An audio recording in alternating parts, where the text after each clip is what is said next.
G'day and welcome back to my channel.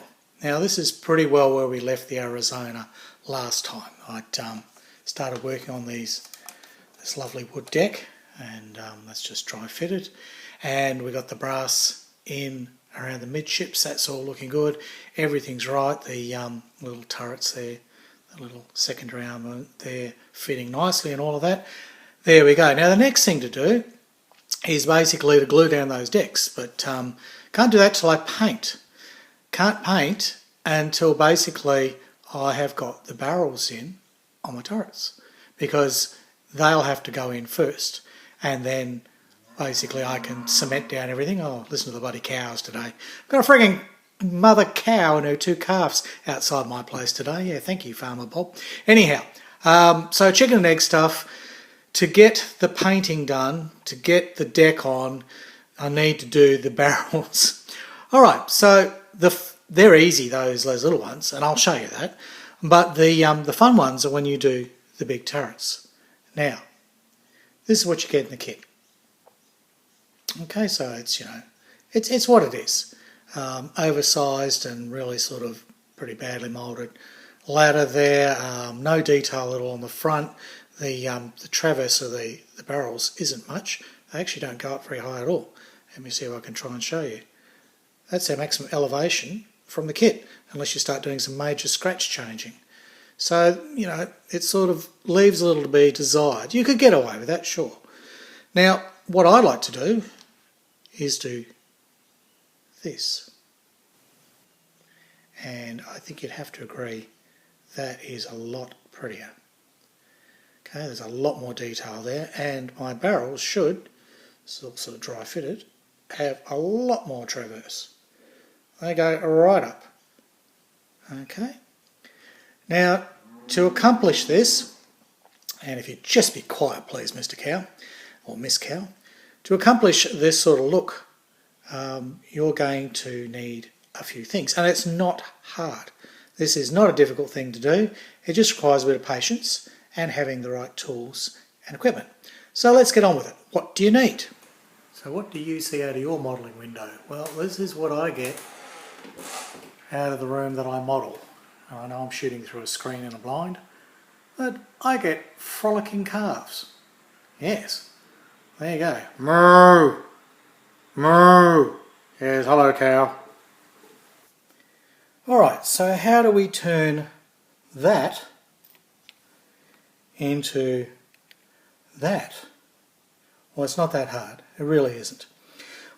Let's get started. Now, first thing we're going to have to do is let's do these barrels. Now, this kit, they're only sort of clicked in with a little retaining tab, and then all three barrels fit on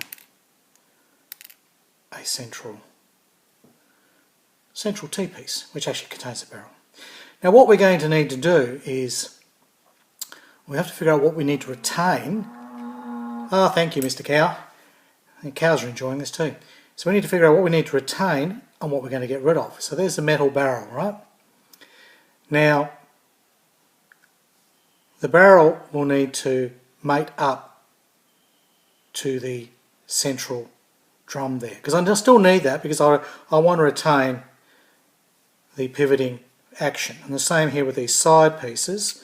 I want to retain those because I want everything still to be movable. You might not care, in which case you can just basically cement your three barrels to a piece of styrene and put it in there and lock them into a certain position. Maybe you're putting bias bags on or something, and then yeah, you'll just lock them.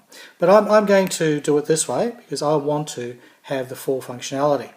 So what I'm going to need to do here is be very drastic, and I'll be removing the plastic barrels, and I'll need to leave just enough plastic on those cylinders so that I can then mount the metal ones.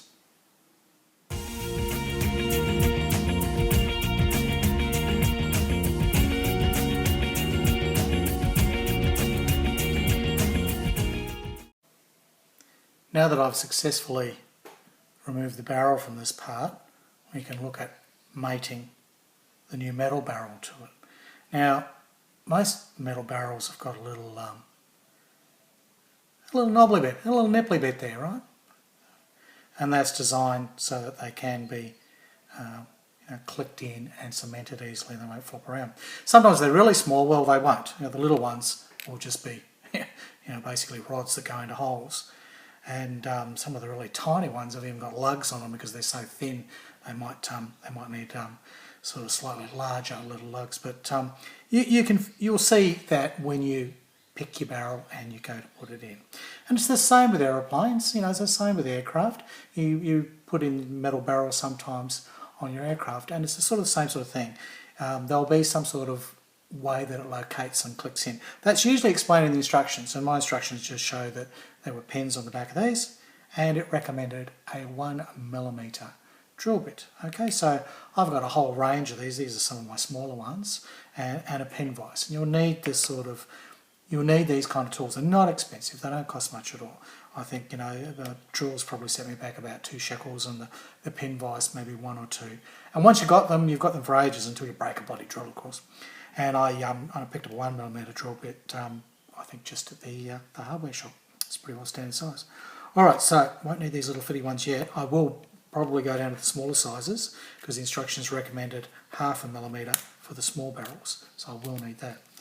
But all I'm going to need to do here is basically drill myself a nice little hole so that pin that's on the metal barrel has got somewhere to sit. Now this is where it gets a bit tricky, and it's going to require quite a bit of fiddling.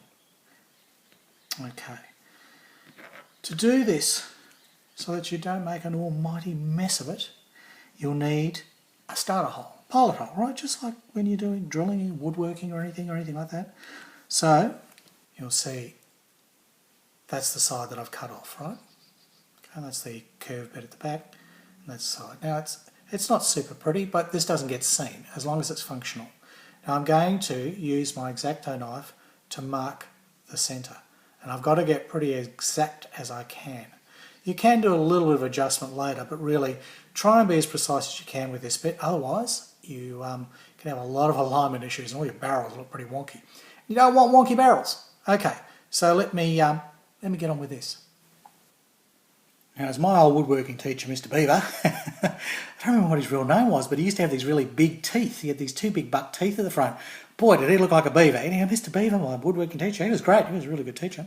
And he always used to say, measure twice, cut once, and mark. So, mark before you cut, of course. So what we'll do is, I've got my pencil reasonably sharp here, and what I can do is just to make sure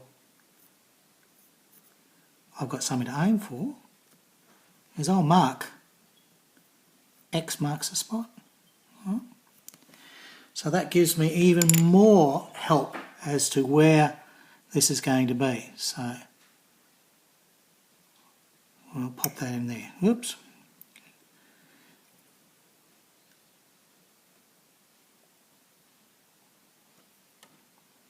So, as I said, this bit is a bit fiddly. This is sort of, and it's even more fiddly when you've got a friggin' iPad in the middle of your face. Okay, so let's see, did that actually work? So there we go, X marks the spot, and I think I've pretty well got it. So that is my starting point, alright? And this is very important. If you bugger this bit up, then, well, you might be lucky, but invariably, as I found when I did the grass fay, the barrels don't line up. You have to go back and fill and re-drill your holes. Okay, so let's drill that out. Now, to make life a bit easier at this point, I've got some of these. You got these? These are like little surgical sort of tweezers. And they're spring-loaded, so they hold their shape, okay? And I have snuck my little part into them, which means that's one way of trying to hold this and trying to make things not fall apart. Alright, so this is like woodworking basic 101. Mr. Beaver would be so proud of me. Hopefully, with that in there, I can gently rest my pin vise. And because it's got a locating hole, look, I know I'm blocking your view, but you'll just have to cope. So, by having that locating hole, life is a lot easier. It won't be, like if you didn't have that locating hole and you put the drill bit on, right, and you turn, they spin off. Okay, if you've ever done any kind of woodworking or metalworking or anything involving drill bits, that's what happens. That's why you put a locating hole in, all right? I know I'm labouring the point, and I'm waffling, but tell you what, if you don't do this, you will be so upset. Okay, so just talk amongst yourselves. We only have to go in about, I don't know, 2 millimetres. That's it. It's not a big hole. It's not like the dentist. Went to the bloody dentist last week. Yeah, teeth are okay. Gums had to come out. Oh dear, dear, dear, dear. All right, so that's probably just about it, and we can test because we've got our barrel. So we just basically do a little test, and that's oh, it's probably needs another 0.5 millimetre. Look, see, even holding in place. Look at that, just like I bought one. I'm going to go another couple of turns, and everything. Try to be as accurate as you can here, because I mean, basically being perpendicular, being central, everything lining up. This is important because when you cement this barrel on, that's it. That's sort of the point of no return. Yeah, well, that's fine. Well, done, finished. That's it. End of the video. No. Now the thing to look at here is it going to line up? And I use my cutting board, which has got these nice little markings, and I use this all the time for lining up. So there's my barrel. I've got my barrel on the vertical line there. On the horizontal line, I've got the T-piece, and yeah, I've done a good job. So I won't have to do any sort of wrenching and moving when I go to cement this. So what we do now is get the CA glue. Time for some zap. And this is the thin stuff that I'm using today, and I'm using a very elegant little lid of a, I don't know what that came off. Probably some fried rice or something that I bought because I'm too lazy to cook. And I've got a toothpick. Now what I do with my toothpick is I file the tip there to more of a sort of a sharper point, and that's very helpful for what I need to do. Now I need to move quickly. The CA glue, thank goodness you've used CA glue before, it stays pretty well non-sticky while there's a lot of it. As soon as there comes a little of it, that's when it'll evaporate and it gets gluey real fast. Although this stuff has got some working time. See, because I've got this little point, it gives me the ability to really get it into just tiny areas, and I'm not putting much on. So here's my barrel, and as you saw before, there was a really good fit. And again, I will put it on here and make sure that I am lining it up. See, it's just a little bit out, so let's straighten that up. So that barrel is down the guts, nice and straight. That's on there. Because CA glue being what it is, this stuff, you get a little bit of time, but basically that's it. So if I've done that right, okay, that's step one. So I'm pretty well away. I'm pretty happy with that. And what you can do to make sure it's never going to come out, because you're not going to see anything back here, is you can drizzle in a bit more CA glue into the gap. Because this could be very embarrassing if down the track you're playing with your battleship, in the bathtub, as you do, and the barrels come out. Oh, that'd be a bit annoying, wouldn't it?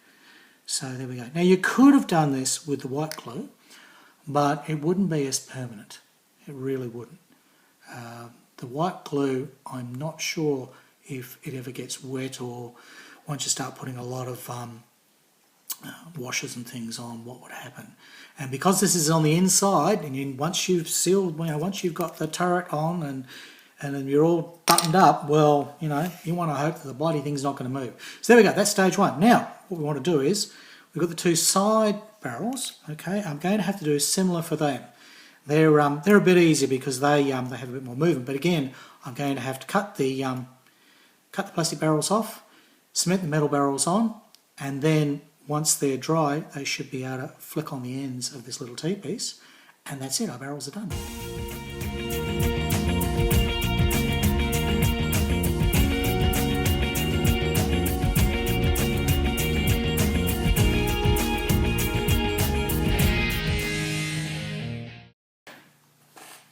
Alright, we've got our barrels inserted, they're only dry fitted for the moment, and did you see how I used the old plastic barrels shoved inside those little pieces, which gave me actually a little handy hole.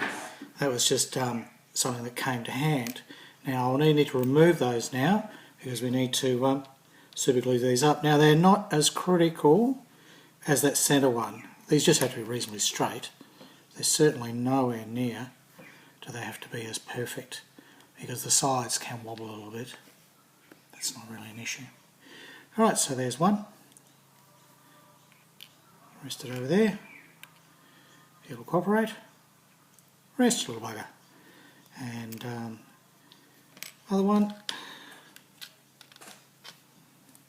I've just got my CA glue off camera.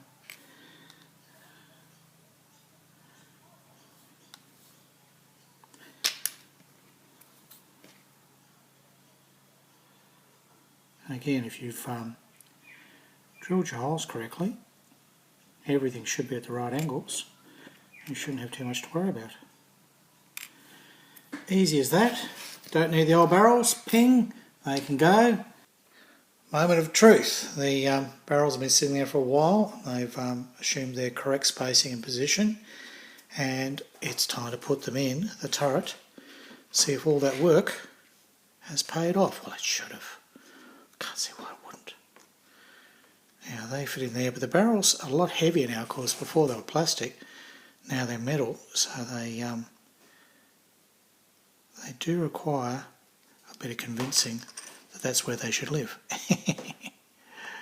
So, put the little spacer in. Now that spacer hasn't got a bloody fart's chance in hell of actually holding those little guys in place. So what I do is I add a little bit of blue tack.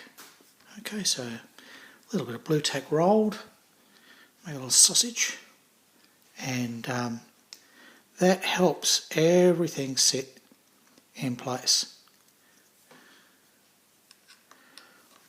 It also means you can basically pose them. So that's the metal barrels in that turret done.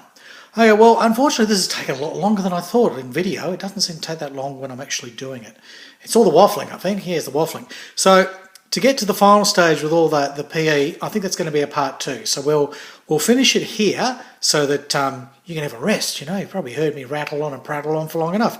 And we'll come back probably tomorrow because I'll just do the PE bit now and I'll put together another video for you. So how about that? 2 Arizona videos for the price of 1. Yes, I know, it's amazing. Okay, well, that's it for now. It's goodbye from Australia, and it's hooroo from Harry and Eddie.